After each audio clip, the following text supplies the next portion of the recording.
अस्सलामुअलैकुम नाजरीन। District reporter Naeem जान खास कैली की रिपोर्ट के मुताबिक नौशहर फिरोज में NCHT के असातिज़ा का 3 माह तनख्वाहें ना मिलने, रेगुलर ना करने, दीगर मुतालबात की हासिलात के लिए इंसाफ चौक से प्रेस क्लब नौशहर फिरोज तक रैली एहतजाज।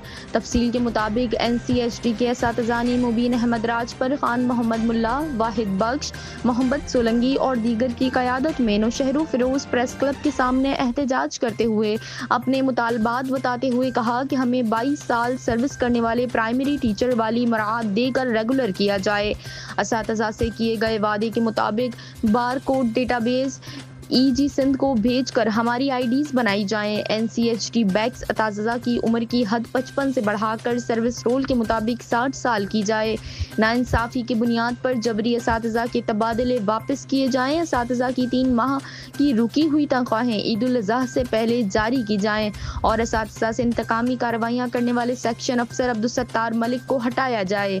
उन्होंने कहा कि अगर हमारे ये मुतालबात मंजूर न होते तो फेडरल टीचर्स एसोसिएशन NCHT ज़िला नौशहर फिरोज में एक तहरीक चलाई जाएगी जिसकी जिम्मेदारी इंतजामिया पर आयद होगी।